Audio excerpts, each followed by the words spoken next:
no opinion. I didn't even speak, but then he tells you right. So she can look at the screen. That's okay. I'm good. That's how it works around here, Pat. I'm getting good, but just I tell me where you didn't want want me you to have to drag it on and then figure it out for yourself. Just tell me in where you, minutes. just tell me where you want me to be. I can. Here's another, that, I love this about Jess. We're always getting this sort of killer thing. with Jess. I mean, I don't know why that is. So I assume Mike must be coming in person. We'll I have would assume. a quorum here. But Laura called me. She said I didn't RSVP. I didn't know I had RSVP for me, but. You don't have to RSVP. I think there is no, Yep. oh, look at that. You are now, so careful, you're now on camera. On camera. Well, we're not muted either, so everybody can hear what we're saying. Correct. Amy, correct. Very important part. The best part is they're on Zoom and so are you. Oh. We're doing a Zoom, an in-person meeting via Zoom. You're doing a hybrid meeting, you're doing a physical meeting with this hybrid option. Hi, Adam.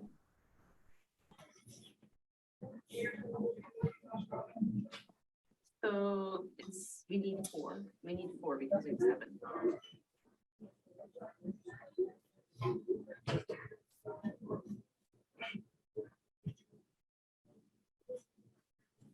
Yeah, we can still have the meeting, we just can't vote on anything. We don't have a quorum. Oh, You've got 4, don't you, Amy? you've got, look, you've got at least 2 others, you've got 6 people. But we've been They told don't you have to know. have a quorum, Yeah. which I think Mike is on the mayor, but.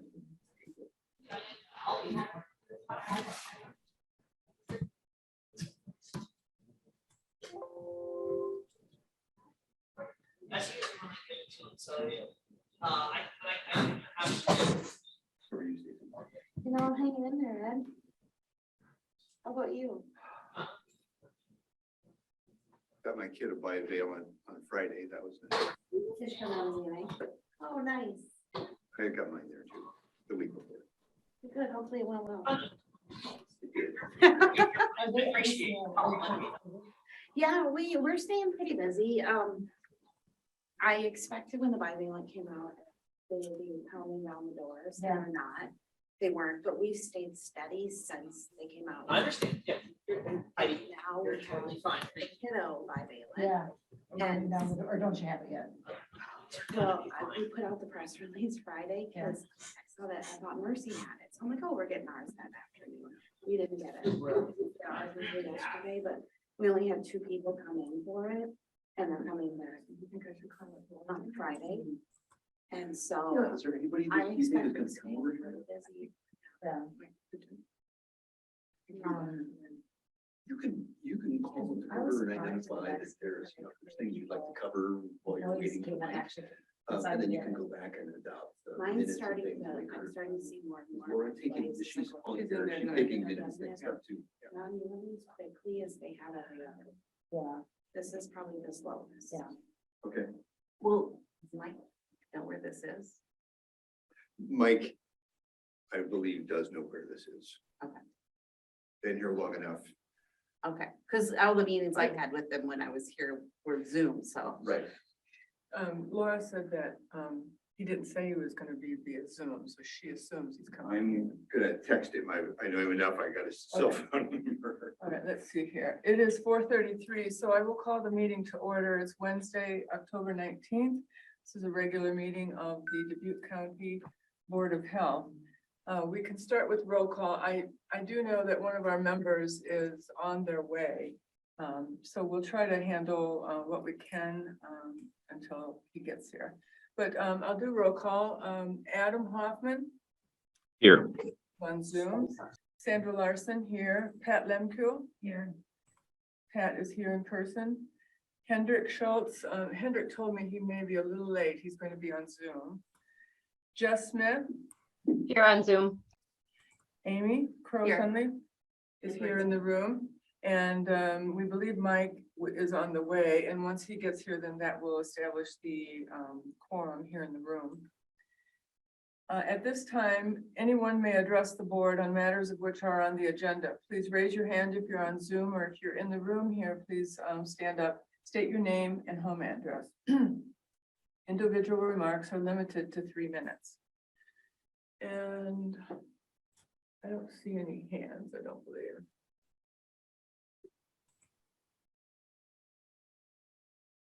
So no questions. We can move on then to chairperson announcements and updates. I'm going to, when we get to the approval of the agenda, I am going to suggest that we move. Mike's here. He's just not in the building yet. Okay, good. The update of the interviews for executive director will be moved to number 15, where we have discussion of executive director candidates closed session. Then an update on the Board of Supervisors approval of $15,000 in ARPA funds to move forward with the hiring of a strategic plan consultant. Hi, Mike. Mike Fidgen has come into the room, so we now have a quorum established. And we are just on number 3 of the agenda, Mike. So the only update I have here is that the supervisors did approve it.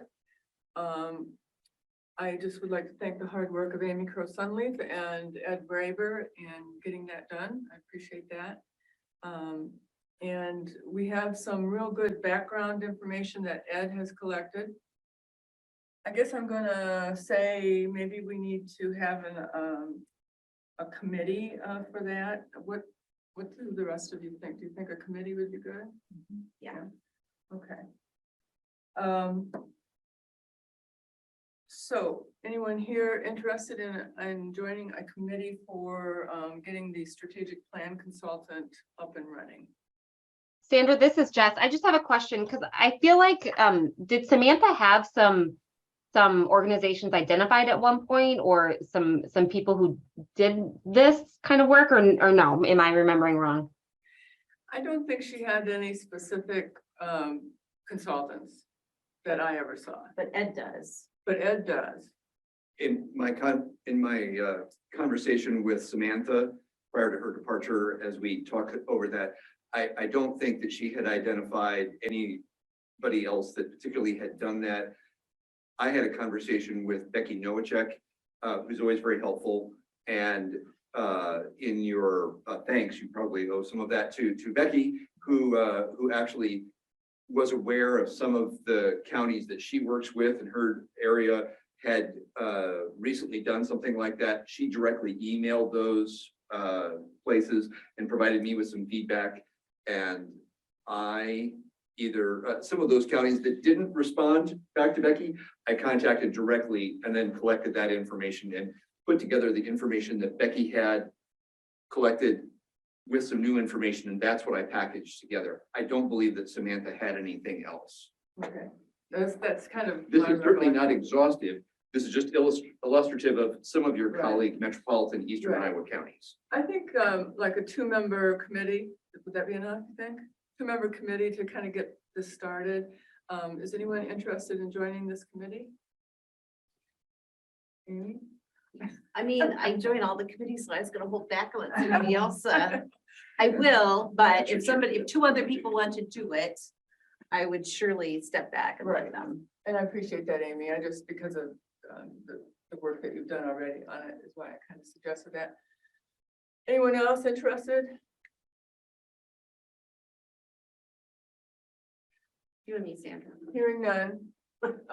We'll do something on it and try to get it going, at least maybe identify the consultant we'd like to hire.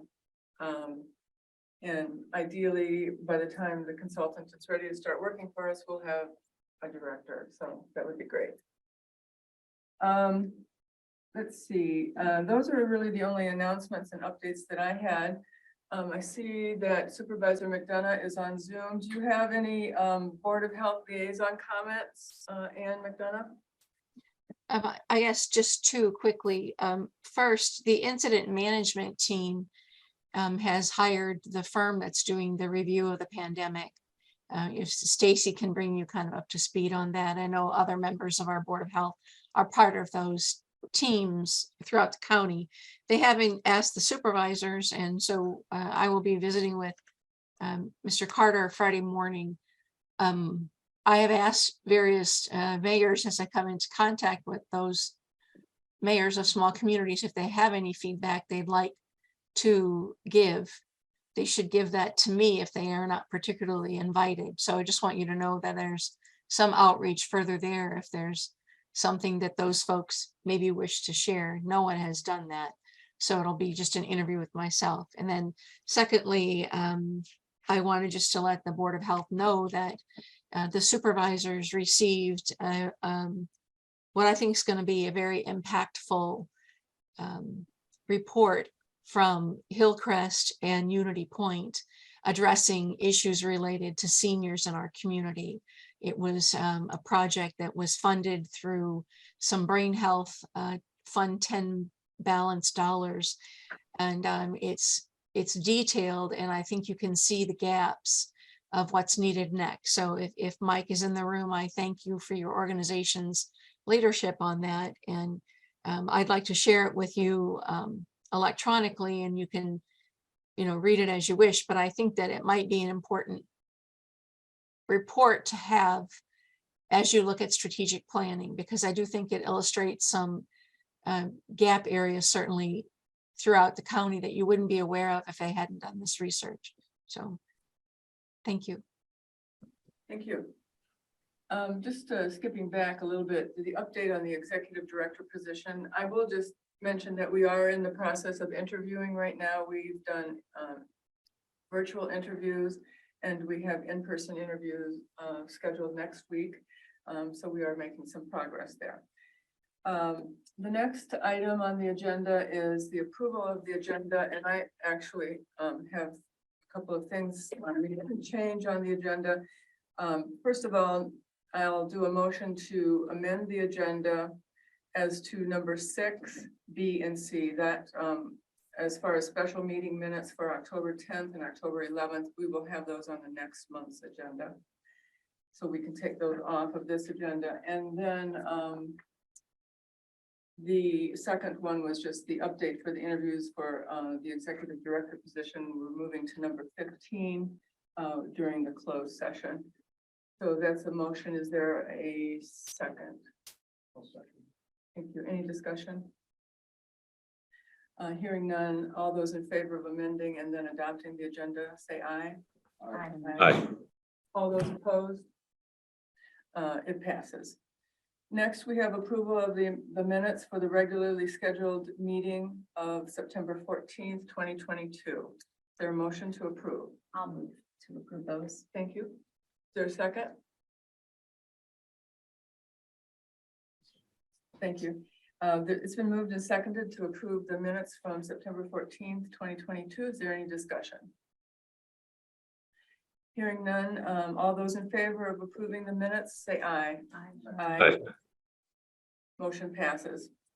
Next, we have number 7, presentations and reports. We will, I don't believe we're going to have an update from the health department today. Yeah, we are. Laura, okay. I'm here. I'm just, Laura's in the other room. She's not feeling well, but Laura McCarthy-Cohn will give a report for the Dubuque County Health Department. Go ahead, Laura. thank you. Give me just a second, bring up my screen here. Can you all see my screen? Yes. Okay. Last month, I had talked about grants to county water testing that we do, and was asked to put together some data with regards to those tests. And what I did was I took Q1 from fiscal year 2022 and done a comparison with fiscal 23 Q1. And you can see in fiscal year 22, we done 102 tests. We covered 15 zip codes. We test for coliform, E. coli, nitrates, arsenic, and manganese. And the numbers at the bottom in red are the positive test results from them. So 30 positive coliform out of 102, 3 positive out of 102 E. coli, and so forth. The arsenic and manganese, I believe the reason that there isn't 102 or even more of those, not more than 102, but at least 102, I believe is because Grants County did not cover those tests until later. Looking at FY23 Q1, we've done 109 tests covering 14 zip codes. And the positive coliform out of that 109 is 26, 2 positive for E. coli, 4 for nitrates, 0 on the arsenic and manganese. I also thought it would be interesting to show everyone the number of tests that we do in our lab here. In 2020, we done, and we just test for the bacteria in our lab. All the rest gets sent to the state hygienic lab. But in 2020, we had a total of 446 bacteria tests done. 2021, 639, and to date, 652 for 2022. Quite an increase, and that's good, right? So that 652 is year to date, Yes, and that will keep the year. that's a count. Those are figured on calendar year, not. Oh, calendar year, okay. Yeah, yeah. So, and then tomorrow we have, we're hosting our meeting with Corey Frank from the Iowa DNR for the contractors meeting from 1 to 4:30 at the Fire Training Center. We have 22 contractors signed up to attend that. Back in January, Bailey was notified that there was a grant being offered for wastewater infrastructure for rural communities. It's a grant to assist in the cost of repairing or replacing a septic system that's in poor condition. And if awarded, the grant may fund all or a portion of the cost directly related to the design, permitting, and construction of private sewage disposal systems. Eligibility was based on certain criteria such as the age and condition of existing septic system. The grant could not be used to install a new system in a new build. It was just for dilapidated systems. Applications were accepted from January to April of 2022. Bailey had submitted 22 grant applications on behalf of county residents, and thus far 8 of them have been approved. And I believe to date, 5 of those 8 are completely installed. It's been a slow process, and that Bailey is still waiting to hear if the other 14 applications that she submitted will be approved or not. And that is all I have right now. Thank you, Laura. You're welcome. The next thing on the agenda is just a discussion of chapter 137 ordinance. And this is an ordinance that it really is, it's the ordinance that sets up the health department or the board of health, basically, for the whole state. And we don't know whether Dubuque County has ever adopted that ordinance. And so Kevin Dragato, the auditor, is looking into that. And then I read the ordinance, and I have a question too. What we were trying to do is find a way to have some enforcement as to the contractors that do septics and wells here in the county. And if we have a non-conforming contractor, then is there any enforcement possible? Well, this ordinance does allow for enforcement, but it says you can enforce Board of Health rule. And this isn't really our septic system, and that ordinance isn't really our rule, it's a state ordinance that the county has now adopted. So what I'm going to do is ask for a legal opinion from our county attorney to see whether it actually really applies to the enforcement that we're seeking to do. Bailey Abenarius, our environmental specialist, has run into this where sometimes the contractors aren't doing what we've asked them to do and what the state law asks them to do. So then what would be the next step? And so that's what we're trying to develop. And the ordinance that 137 does have some enforcement language in there, but again, it just says it's to enforce Board of Health rules. So I just want to get a legal opinion on that. So we will bring that up again and update everyone once we get Mr. DeGrado's opinion and then He's on. the attorney's opinion. Hi, Kevin. We're just talking about the ordinance 137. I didn't know if you had any new information for us or not. Good afternoon to the Board of Health.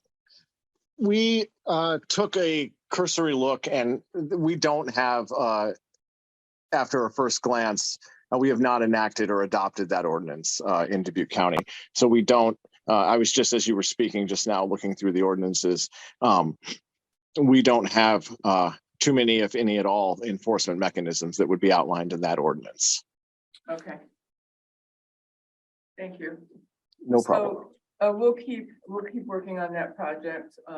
Here it is. I have chapter 137 right now, if anyone wants to look at it. But again, it's the state law that rules local boards of health. And toward the very end, it talks about some penalties, criminal and civil. But it's against any person who violates any provision of this chapter or the rules of a local board of health. So I'm not sure. We'll find out from a real attorney. Okay, next we have a presentation and report from the VNA, Stacy Killian. Good evening, everybody. Can you hear me okay? We can hear you. So we've had quite a bit going on at VNA recently. Taking a look at our report that was included in the packet. Our tobacco prevention and control grant has really been taking off in the last month or so. We've gotten into quite a few schools and working with the students, both in some of the middle schools and the high schools as well. We've also had quite a bit of outreach out in the community and working with some of our, continuing our work with our child care centers, which was reported on last month, and then also medical associates, employees, and spouses too. So Vicki, our coordinator, has done great work. She's been at a tobacco conference in September and then also had some meetings in Des Moines this month as well. Moving on down to immunizations. As you can see by some of our numbers, they're up quite a bit from the last time we reported. We are continuing to work on the back to school rush and the influenza. We have added on an additional 2 Saturdays a month for the next couple of months in order to capture some of the influenza vaccines and to get the kiddos scheduled in. Our no-show rates kind of been staying pretty steady between 10 to 15%. And as you can see, we've had a 15% increase in the number of kids vaccinated from the last month. So we're continuing to really work on that, really focusing on offering the influenza vaccine with every single recommended vaccine as the children come in. So staying very busy. I know our coordinator Laura just recently met with school nurses as well. And because we are heavy into audits right now, and I think I have that later on in our report. And so we're continuing to work with them. Our audits are due in about 7 days, I believe. For the schools. So we're just finishing those up and trying to get those completed and submitted to the state so we can get a report out in the spring. Can I just ask you a question? When you do an audit for the schools, what are you auditing? We're taking a look at every single vaccination record of every kiddo that's enrolled in the school to see if they're up to date with their vaccines. Okay. So we're looking to see if there's a provisional, if there's a medical or religious exemption, and whether or not it is a full updated vaccination record, and it'll report out in the spring. We'll get a report for the county of what percentage of kiddos in the schools are actually up to date with vaccines, what percent have medical or religious exemptions or missing or no record on hand.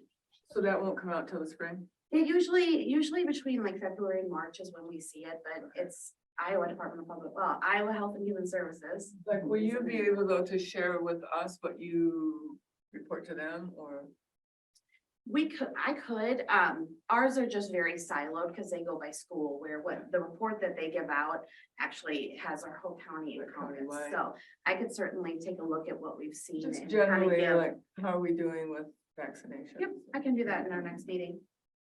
Hey, Stacy, this is Jess. So I just see that we're at 78.8% of the grants spent. Are we concerned about that for immunizations? Given the This is fact that very- we have 9 more months? This is very, very common. Okay. Luckily for us, we do have several funding streams for organizations because we do get a very low amount for our county. And we have a high vaccination rate within our agency. We have a lot of kids that come through. So we do get funding from Dubuque County Early Childhood as well. And then we are also able to bill some of our time to our Public Health Services grant too, along with any private grants that we write, things like that. So this is very common. Thank you. So moving on to our Care for Yourself and our VCC grant, our Wise Woman just recently started on October 1st. So we're going through there. We just submitted our annual report for the previous year, and we're currently just finished our first quarterly report for Care for Yourself. We had 20 screenings that were vouched in September, which is great. We get so many screenings per year, and then if we go through and we're able to enroll enough women, we can request additional screening and outreach funds as well. So I think we're doing pretty good there. Our local public health services grant, if you notice in the packet, I also included, and I have to first apologize because I think I uploaded the wrong report. And so I think I uploaded a draft, which still has quite a few errors in it and some missing information. So I will get the final report that goes to Iowa Health and Human Services to the board. But I felt like it was important to share our local public services grant. We've never had to do quarterly reports for. This is the first time. And so it gives so much information on what we're doing out in the community, our connections, whether they're population health, direct service, infrastructure. So we're really proud of what's in here and all the work that we've done. And I think it helps encompass because we certainly don't do it alone. We have our partners, whether it's through IMT or some of our health or education partners that help us complete some of this. But I did want to share that with you, and I will get you the final report. But in the interest of time, I won't go through the whole thing. Okay. But we're excited to have that in, and that will be submitted, and we'll get you the final version for that. In terms of our homemaking and home care aid services, we're still down a full-time home care aide, and we're in the interview process. So we're hoping we can get somebody in there now. It's created a big decrease in the number of visits we've been able to do because of lack of staffing, but we have served 56 patients in 88 homemaking visits and 52 home care aid visits within this month, and we have 48 individuals on our waiting list. We do try and connect those individuals with any other services that are able to help until we can get fully staffed. Communicable disease, we are just continuing to work through whatever comes in. We actually hired our public health nurse was Jane Pickle, and she is close to retirement and moved down to part-time. So we did hire a new nurse, and she started this past month. Her name is Lisa Sporer. So you guys might see her when she's working with the bi-hospital infection control. I know Pat's met with her a few times with hospital infection as well. And so she's kind of learning the ropes, taking the lead on our communicable disease follow-up and our TB follow-up and care, as well as some of our work within COVID.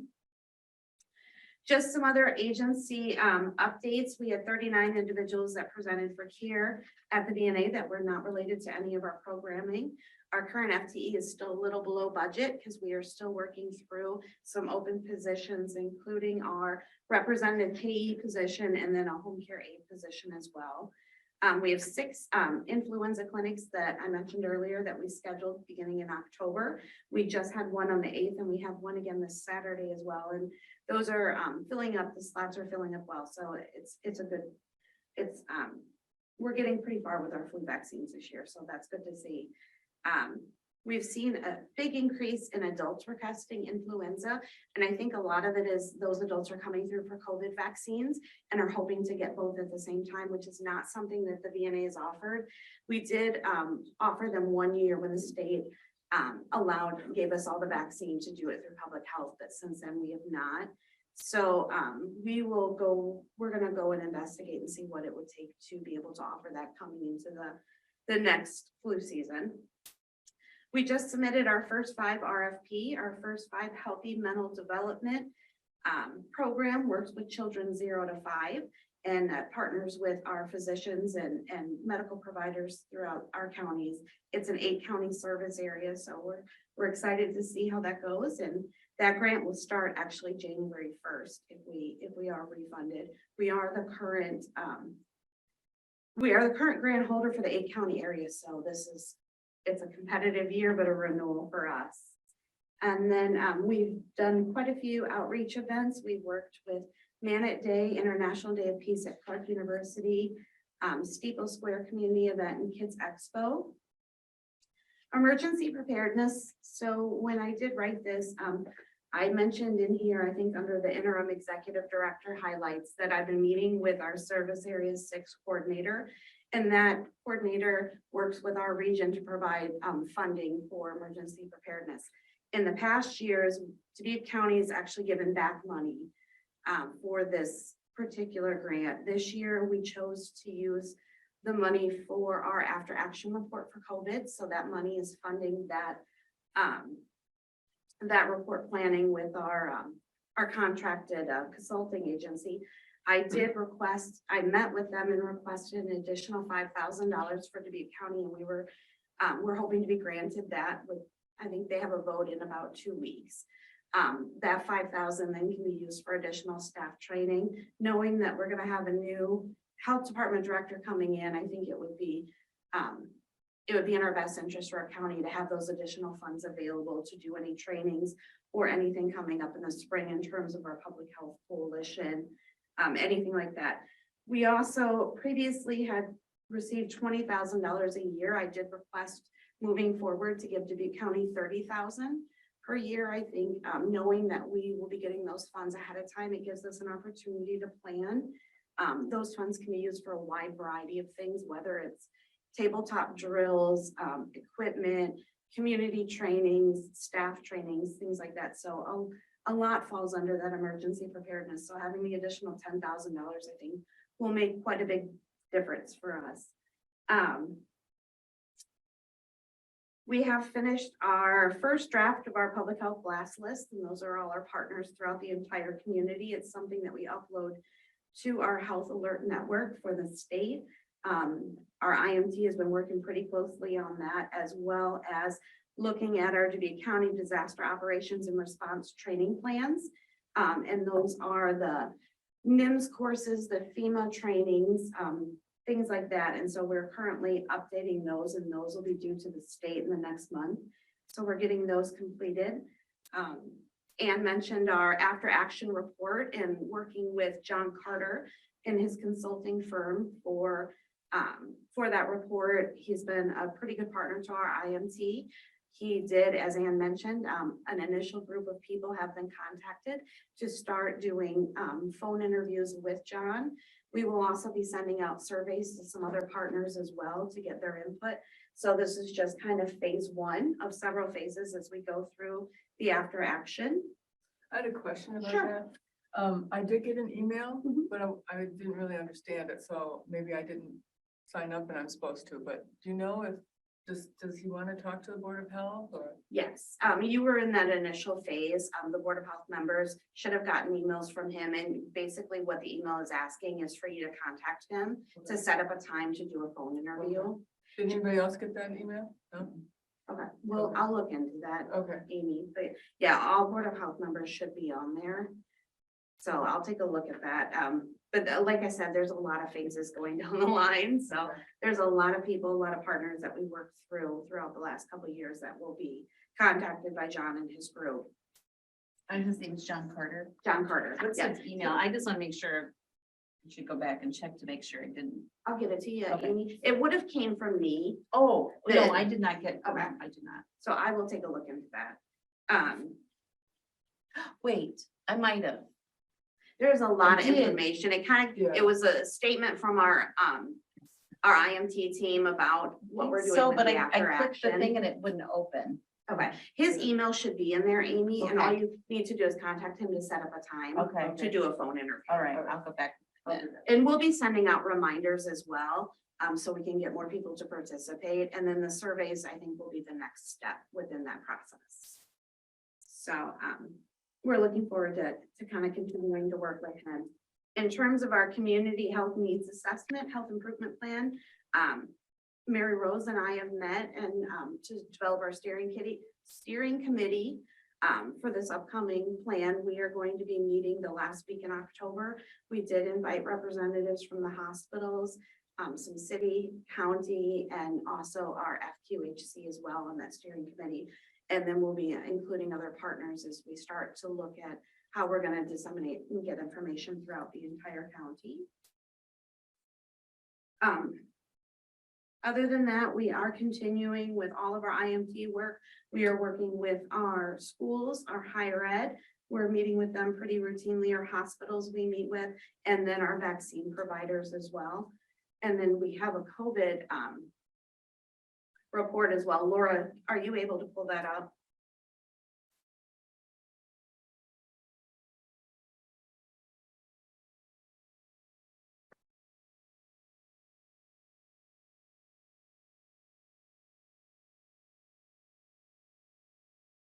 Thanks, Laura. You can swap to the next screen. Can you collapse the picture maybe? So we can see that. And can you? Oh, right, that would be.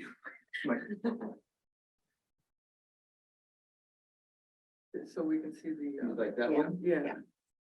There.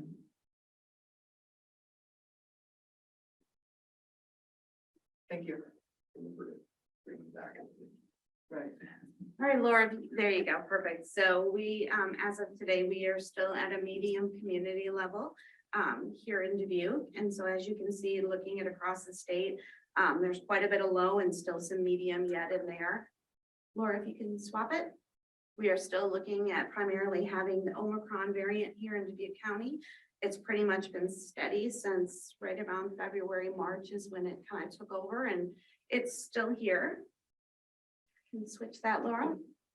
Looking at our COVID cases in Dubuque County for the last 7 days, as you can see, we've had a little bit of a dip from the week before. And looking at where we were on September 28th, we had a really low number there, but we've stayed pretty steady since then. On the next screen, you can see our hospitalizations. We were pretty high there on September 21st, dipped down on September 28th, and then have stayed kind of steady throughout there as well. Our vaccination data, we continue to see small increases for those who are up to date on their vaccinations. We also are able to grab booster data now, and as you can see, this was shared in our last report as well, and you can see that some of those have gone up a little bit through there. And then we have second booster data that is showing how many have received that second booster dose from the 50 and up and the 65 and up. And again, those have all slowly gone up. I did put an additional slide in here from what you've seen in the past, and that is the bivalent vaccine eligibility. As many of you are aware, we just had a bivalent vaccine expansion of age groups. It is now available for children. For Pfizer, it's available for 5 and up, and for Moderna, it's 6 and up. I found this chart very easy to read on who would be eligible and at what age group and what vaccinations are available to them. The bivalent vaccine was approved last Thursday.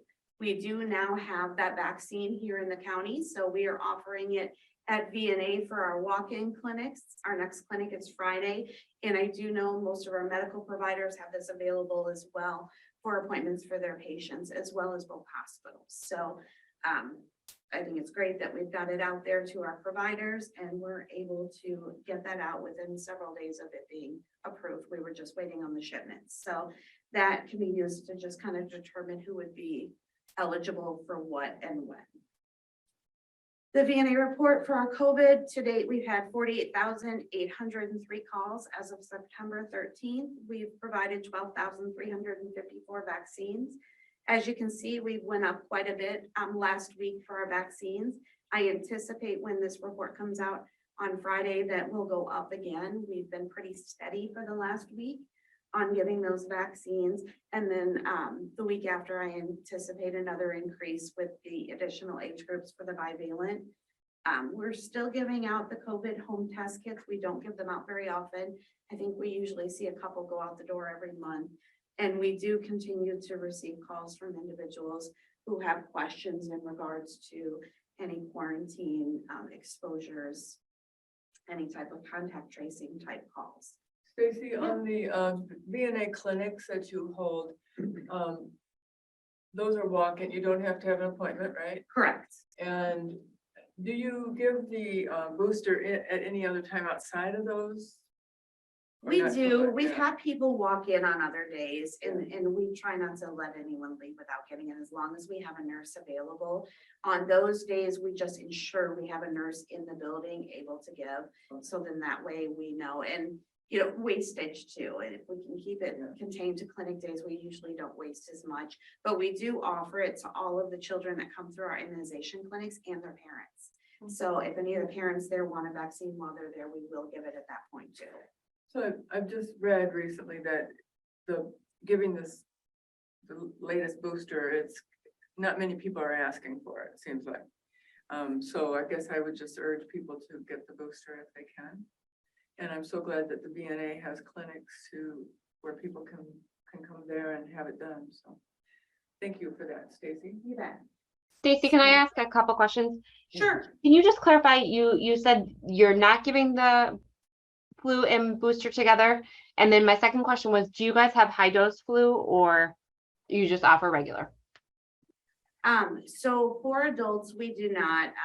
We just give the influenza through our VSC, our Vaccine for Children clinics. Gotcha. Okay.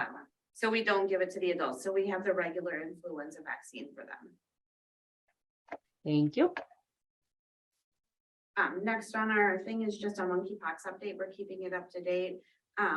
In Iowa, we have about 27 cases and 27,000 cases nationally. And I believe it was up from 22 cases last month in Iowa and right around 22,000 cases, I think, nationally. So a small increase from the month before.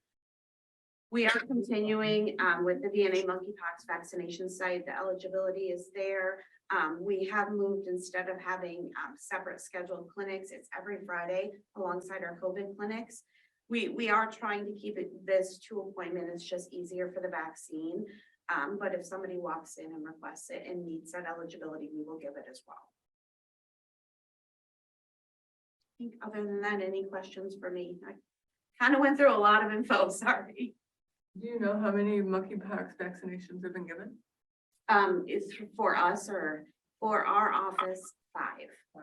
So yeah, still very, very low, but we do meet with Iowa Department of Public Health weekly and just kind of go over opportunities for any type of marketing strategies that have worked for other public health offices. And I had a question, it came up about the health department has a phone that Samantha was carrying 24/7. And that had something to do with the IDPH, Iowa Department of Public Health. And as I understand it, nobody's carrying that phone right now, but you have a phone that you carry or something like that.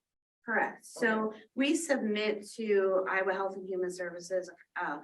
It's like here's our contacts, so they know who to call for the 24/7. And so they know to call me. That has been updated since Sam left. Okay. So they do know and they have that. And then we also have the public health emergency line on the VNA phone that is 24/7 and that goes directly to me. Okay. So if anyone So calls the in- health department is covered by the actions that you're Correct. taking. Very good, thank you. Yep.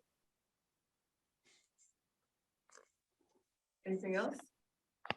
I see you have an interim executive director highlights listed on the handout. I did, and I kind of skipped in and out with emergency preparedness in with those. So those are just everything we've been working on and just spending quite a bit of time on our service area 6 the last couple of weeks, Good. getting that straightened out and up to date. We appreciate it. And then you heard earlier when we were talking about the strategic plan committee, and I would like to invite you to be a part of that. Absolutely. Thank you. All right, thank you very much, Stacy. Any questions? And there's two one for you. I Yes. don't think so. All right, very good. Next, we have some action items listed under number 8. A is the contract agreement between the Dubuque County Health Department and the City of Dubuque Health Department for the city to act as the interim public information officer for the county. This was on the agenda last month, but we couldn't act on it. So has everyone had a chance to look at that? It's pretty straightforward. It just says that they'll be handling those public information office duties for us in the interim. So Is this billed, are we billed all the time or only when the service is being used? I think, hi, Mary Rose. I think this is, No. how do you plan on billing, Mary Rose? We're just keeping track of time we spend on this. Okay, It'll be in a spreadsheet and we'll send it to Laura on a periodic basis. And my second question is, how is this going to be different for the county than it is for the city? Well, if particular needs are identified that are different than the broad communication we're doing now, we can certainly work on those for the county. Usually everything that we produce is disseminated, through all the subscribers and the avenues we have in the city and county. And as Laura and Stacy, if there's a special thing that needs to be sent or done elsewhere, we do that. Like, for instance, we submitted some sample articles and media releases to the Cascade Pioneer and the Dyersville Commercial. all right, thank you. Does that answer your question, kind of? Kind of, yeah. So, I mean, the city will communicate with the out county areas that they don't do because they're city, but they'll do that for us while we don't have an interim director. Our interim director, our director used to be sort of in that position, so we don't have someone to do that right now, so. Is there- Carmen, could you mute, please? Thank you. Okay, so is there a motion to adopt the agreement between the city of Dubuque, Iowa, and the Dubuque County Board of Health?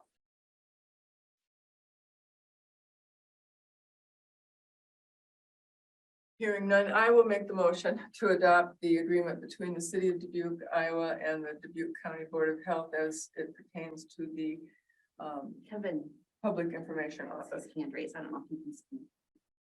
Kevin? Yes, may I ask a question? Is that appropriate? Sure, go ahead. So I'm just curious if this was investigated as to whether or not this would fit underneath any budget that the Board of Health has currently, or if this is going to require a budget amendment that would then go in front of the supervisors. Has anybody spoken with Stella Rundy on this? I have not. I think it went to you, Kevin, and I think it went to the attorney's office. Oh, that's fine. And I'm not suggesting you don't go forth with what you're doing this evening. I'm suggesting that if there is not room in the current budget, it would need to be amended. So the supervisors, the Board of Supervisors would need to then approve that amendment before this was set in motion. And, because we don't have a director, I mean, that position is open. It seems like there would be some money that was budgeted for her salary or his salary that we're not paying out. So, but you'd like Stella to take a look at it eventually. Is that what you're saying? Yeah, I don't disagree with you and your assessment there. I think you're probably spot on, but I think there's value to just making sure with Stella that this is something that can fit in the existing budget framework for the Board of Health. Okay. Or whether I we need an agree. amendment. I think we should table this another time. and make sure that Stella takes a look at it, just to make sure. This is a continuation of services that have been provided. No, they're being provided because we don't have a director. The director did it for the county. And we don't have a director, so we can do without, I mean, but I don't think that's a good idea. Do we need to table it until we can talk to Stella, I guess? That's what I'd make a motion to table it. Can we vote on it, like assuming Stella says we have room, like provisionally? See, what would happen, I think, is if it doesn't fit under the current budget, Stella's doing amendments to budgets right now, so there would be an amendment done. I don't think there's an issue with that. Yeah, the only issue is if there's an amendment, it does need to be approved by the Board of Supervisors. And they can, should they choose, portions of that amendment that they don't want to see move forward. So I would just be cautious that if there was a budget amendment, that the final say would again fall to the supervisors. Correct, and I mean, this contract has to go to the supervisors too, so. Yeah, my suggestion is not to table. My suggestion was simply to make sure that Stella Rundy is part of this process. Okay, with that. Okay, with that, I'll second it. This is Adam. Okay, all right. Any more discussion? Hearing none, then there's a motion that's been made and seconded to adopt this agreement with the city of Dubuque with the provision that it will be provided for an opinion from Stella Rundy concerning budgetary questions. Any further discussion? Hearing none, all those in favor say aye. Aye. Do we have 4? Adam, did you say aye? Sorry, I was aye. Aye. Jess said aye. Yep. I said aye. Anybody in the room say aye? You said aye, aye. Okay, it passes then. Thank you. And we'll make sure this gets over to Ms. Rundy and to the Board of Supervisors. So, all right, the next item on the agenda is the strategic plan consultant request outline draft from Ed Raver. Oh, we already kind of. Yeah, that's already taken care of, so. Discuss the appointment of strategic plan committee. We've already taken care of this item. And then the budget process. I did have a meeting yesterday with Stella and Stacy and Laura. And we just started talking about the budget process, which is going to take place between now and January when it goes before the supervisors. And it doesn't look like it's a real difficult process, but our bylaws do provide that we can have a finance committee. And so that's sort of what I'm suggesting, is that we go ahead and see who would like to be on the budget committee and go forward with that. Anybody here in the room interested in that? Is there an expertise requirement as far as? Like yours, yes. What's that? Like- I'm more than happy to help. That would be great. That'd be great. Is anyone else interested? Anybody else interested? Mike Fidgen has volunteered to be on the finance committee. I think our bylaws say that the finance committee will consist of the director, the Board of Health chairperson, and anybody else that we choose. So that was a minimum. So I really would like to have someone else on it just for legacy purposes, so everyone knows what's happening. So thank you very much, Mike. So we will have a finance committee, and Mike Fidgen will be on that as well as myself and Laura and Stacy. Okay. I did find out in our meeting, I had some discussions with Stacy, and there is money that our county pays to VNA. And we could ask VNA to start programs. It might take money away from some other program that they're currently doing, but there is some money there. And so I just wanted to bring that up, that we could start thinking about possibly doing some things, because there is some money there, I think. So what kind of things are you thinking? Well, if we, like Hendrik Schultz, I don't think he's on with us yet, but he often mentions that he'd like to have some sort of lifestyle program or something like that, or you've suggested some programs with the conservation department, and so I think there's some money that we could start thinking and fleshing those things out if we want to, so. Okay, Sandra, yes? Can I jump in there a little Yeah. bit? And, so as part of that county funding that we receive, that is for us to provide public health services. So as a Board of Health, if you find that there are needs or gaps, you can work with us and we can, maybe we're already doing pieces of it, or maybe we want to expand on it, or there's more that we could do or focus on it. And I think that's kind of where the conversation was going, that there are opportunities for that. We are your public health nursing agency, so if there are things that you see in the community that need to be addressed or that you want addressed, that is something that we can certainly work on, and that's kind of where she's going with that. Thank you. All right, the next item on the agenda is response to public questions that we have received since our last meeting. And I did receive an email question from someone from the public, and I did respond to that, but I just wanted to bring up the questions now in case anyone else in our community has the same questions. So Ms. Carla Castle did ask whether we had had any applicants for the Department of Health Director position other than the individual that the position was offered to, or anyone since the individual who was offered the position didn't accept, or whatever the situation was. So yes, the Board of Health contracted with GovHR US to do our recruiting for us. And so we're in the process now. We had several applicants. They've been screened and then narrowed down. We now have one candidate who's coming in for an in-person interview next week. And we also have another virtual interview next week.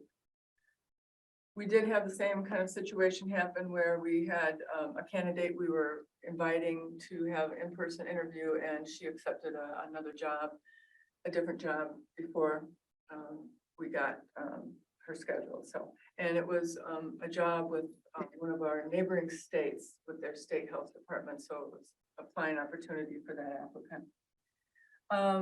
All right, the second question that we had was, what is the purpose of having both a Dubuque County Department of Health and a City of Dubuque Health Department? And the way I answered that was, it's just something that the city had decided long ago to have their own health department, and so they've continued. I think they're probably the only city in Iowa, I've heard, that has a city health department. But they handle their own budget, and they get money from the city, and they're not supported by county funds, I don't believe. So then the county health department is statutorily mandated by the state. Every county has to have a health department, or a board of health and a health department. And we have a different mission than the city department has. And then Ms. Castle also wondered if we had a Board of Health meeting last month, which would have been in September, and I informed her that we had a meeting. And then she wondered how the minutes are posted. And so I did try to explain that they're on the city or the county website, and that if she couldn't find them, to contact IT so that they could help her find them. So just a little information for the rest of the community in case they have questions such as that. The next item on the agenda is unfinished business, and we don't have any listed. Does anyone else have anything in mind that might be unfinished? Okay, next is new business. And this is just a discussion of a possible partnership with Dubuque County Conservation. And Amy, you had kind of brought that up last month. I don't think you have anything to report this month yet. No, I have not been in contact with anybody at Dubuque County Conservation, but they do offer night hikes and winter hikes, and I would think it would be great to have our name along with their name as a promotion of, getting out and moving. Activity, and yes, Yeah. absolutely, Yeah. that'd be great. Maybe Laura can kind of look into that or something. Yeah, or I can, Or, yeah, I mean, I okay. can All right, and the reason, we'll just kind of keep this on the agenda, just to keep it kind of front of mind, to try to get that partnership going. And have you had any discussion with the Conservation Board or anything like that? No, I just had a couple of conversations with Caitlin Mueller. Okay, all right. So we'll just have to kind of find out whether they're interested in partnering with us. They are very Yeah. interested. Okay, very good, Yes. very good. Good, I think that would be great. Okay, the next item is board communication reports from other board members. Does anybody have anything to report today? I don't think so. So we can move on. The next meeting is not listed here. We have a special meeting on Tuesday. Let's see here. The next meeting is November 16th for the regular board meeting. Okay, November 16th at 4:30, and that will be here in this room. Our next special meeting is Tuesday, the 25th, and I believe it's going to be around 3 o'clock, but we'll go over that a little bit more in detail during our closed session. At this time, anyone may address the board on matters of which are a concern to that person, which are not agenda items. Please raise your hand on Zoom, state your name and home address. Please be aware that the board is limited in their ability to respond to such inquiries, and the Iowa Code prohibits the board from deliberating or acting on items not appearing on the agenda. Individual remarks are limited to 3 minutes. Does anybody have anything today? I see a hand, Ann McDonough. Yes, thank you, Sandra.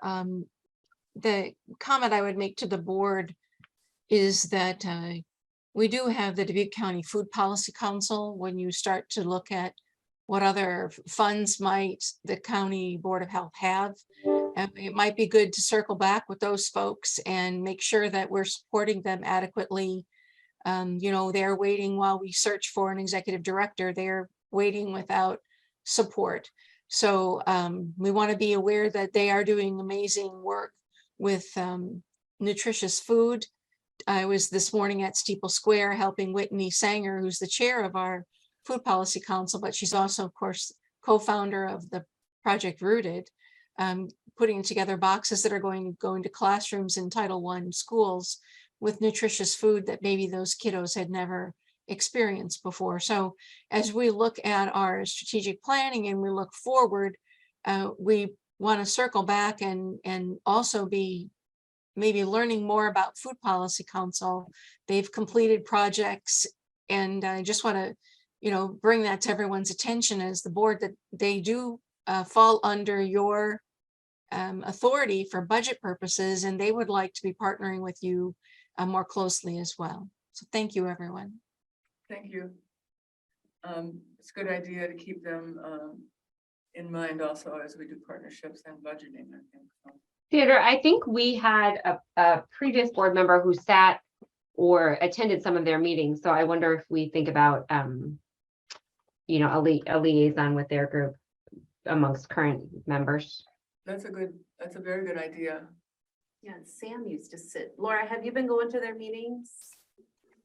I have not. That was, Sam had turned that over to Whitney before she left.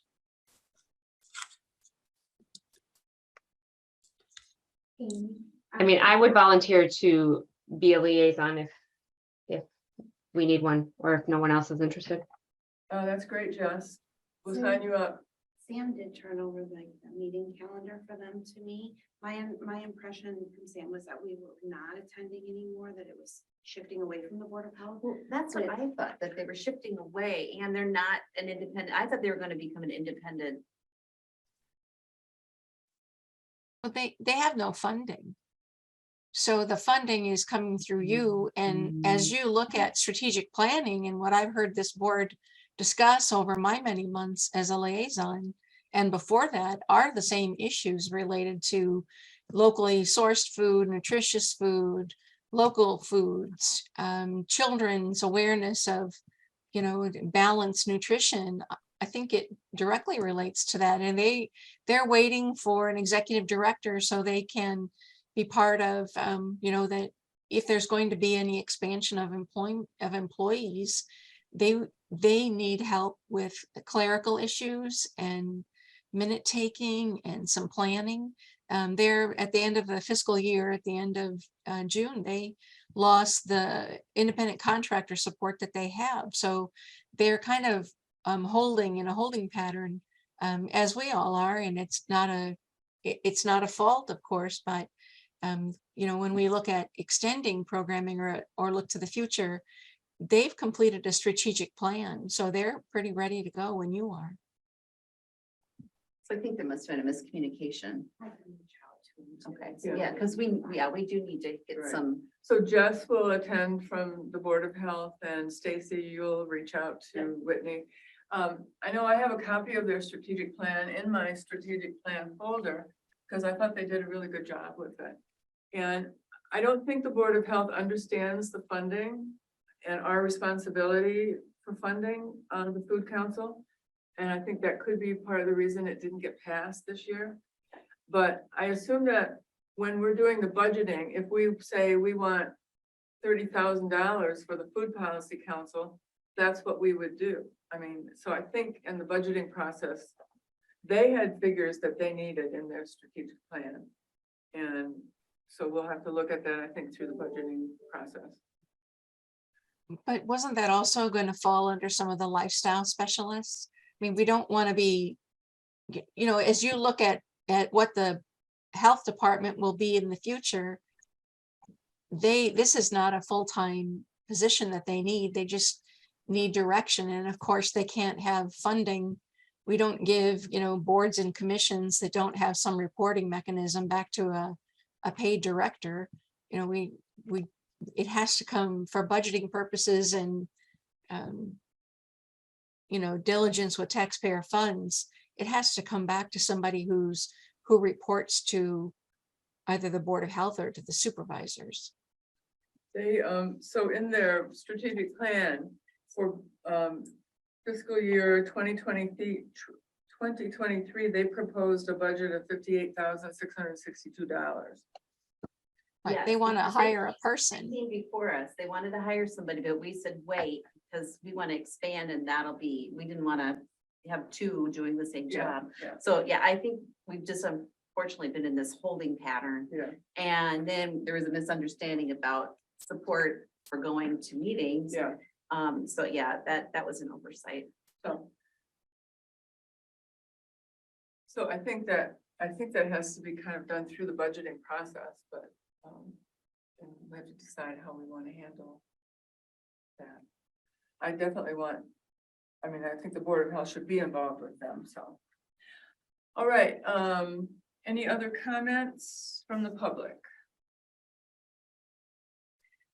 This is the time then that we would go into a closed session if there's a motion for that.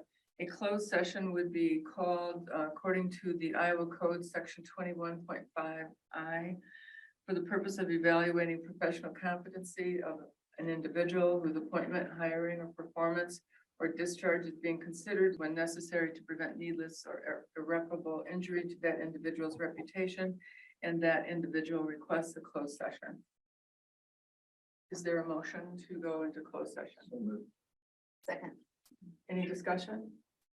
Hearing none, all those in favor of going into closed session, say aye. Aye. All right. Okay, so Ed, we have to somehow take care of Zoom. Oh. I can talk you through it if you'd like before I drop off. Or I think Kevin in himself is generally taking care of itself. Yeah, if everybody else drops off, you'll be fine, but you'll want to go to the security settings on the bottom left and in. Yeah, I think Was it? it's in the Okay. job description. Okay, motion to go into open session. I'll move, we go into open. I'll second. All those in favor say aye. Aye. Aye. Okay, we are now in open session. We have one bit of business. And I don't know if we can do that because it wasn't on. Can we vote on this, Ed, tonight, I think, about modifying the job description? I would say probably not. Yeah. You can put that on your next agenda, and quite honestly, you can actually do that at the same time that you extend an offer, for instance, or something like Yeah, that. okay. You're not really modifying any county, policy. You're actually stepping back to that. So I think there's a fairly easy path for you to do that. Okay, the point is that we have a job description that says Dubuque residency is required within 6 months, Dubuque County residency. And we're going to modify that to say that Dubuque County residency is preferred. Maybe strongly preferred. I do see that now. I've looked Do you see it? more closely at another document. Okay, all right, so we'll put that on the agenda for next month, but that's, No, we aren't having, I was thinking the Tuesday thing was a meeting, but it's not a meeting. It's an You interview. will, if the candidate pleases you, pleases the board, you would then either at that time have an agenda that would allow you to step out and potentially discuss and decide right then. Actually, the stakeholders will be meeting after the board. So is your plan, after you get the feedback, any feedback that the board would garner from the stakeholders you've invited to participate? And then I'm assuming you would not want to wait a month. You would then Call a special meeting. call a special meeting. and put it on the agenda for that special meeting, yes. Okay. Yes, last time we waited to get the feedback from the panel before then we had a special meeting, as I recall, to decide who to make the offer to. Didn't we? I think that- But I informed the board. You What, told us what yeah, We're gonna have some handy dandy forms for them to fill out, so there could be. yeah. yes. Okay, then we'll just make sure that gets on the agenda for our special meeting when we have that after the interviews. Okay, so, is there a motion to adjourn? Well, do we want to set a meeting for the 26th? A special meeting That's probably a good idea. while we're out here? Excellent. What's everybody's schedule look like on the 26th? This would be could it be a I Zoom was meeting? thinking it could be a Zoom, but I don't know. Probably could be a Zoom meeting. I think we did it Zoom last time. I think we did, but we were in high level. Oh, sure. But I think we can make it a Zoom meeting for this kind of thing. I would not be available from about noon until 4. How long will the meeting be? Short, 15 minutes. Does something like 5 o'clock look, Or do we want to do it in the morning? or in the morning, so that we could get a hold of Maureen to make the offer, if there was an offer to make? I think that's what we did last time. Didn't we have? I think so too. I think we met at 7 a.m. because I think Adam we had to be did. on someplace. Yeah. Okay. Like 9, would 9 work? Works for me. Okay, we've got 5 here that it works for, so, okay. That would be on the 26th at 9, and it'll be via Zoom.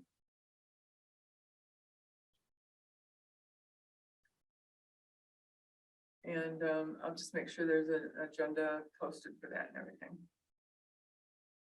Okay. Any further discussion about adjourning? All those in favor? Aye. Aye. Aye. Aye. Okay, we're adjourned. Thanks, Thank Jess. you. Bye, guys. Thanks, guys. Okay. Yeah.